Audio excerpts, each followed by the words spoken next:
Hey guys, welcome back to the channel that teaches you how to make PROCREATE brushes that saves you the hassle of downloading and importing them because you can just make them yourself. And for this brush, we're creating a tapered calligraphy brush. It's a brush that has some size variation from tip to body. It's slightly pressure sensitive so you can practice your upstrokes and downstrokes. I'll teach you how to get some stabilization with your strokes for smooth lines and curves. And before you know it, you'll be creating chunky calligraphy art in no time. So, let's get started and make this brush. Open up a new canvas, or simply an existing one.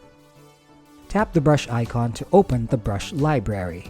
Create a new brush folder by dragging the brush library sidebar and tapping plus, but I'll be using my existing Make This Brush folder by tapping on it. Tap the plus sign here to make a new brush. In Stroke Path, under Stroke Properties, set spacing to 5. Let's get rid of that opacity difference at the ends by tapping on the Apple Pencil sidebar. Under Pressure, set opacity to 0.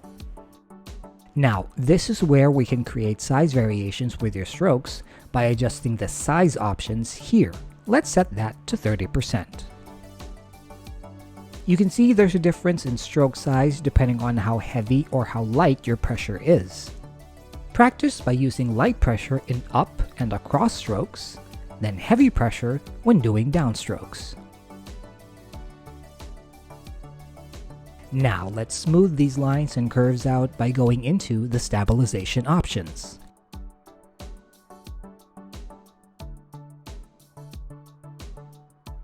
Under Streamline and Pressure, set them both to 50%. Then, adjust accordingly. I like to put mine at 70%. To get even more smooth lines, under Stabilization, set that to the same amount as your Streamline settings. To let PROCREATE's AI help you out with even more smoothness, adjust the motion filtering amount to about 30% or to what gives you your desired result.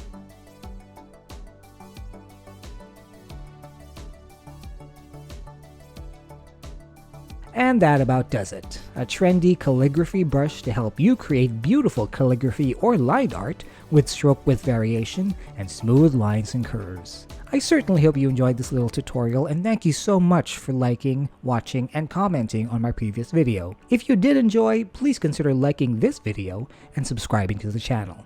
This year I strive to create a lot more of these, so I hope you will keep an eye out for that.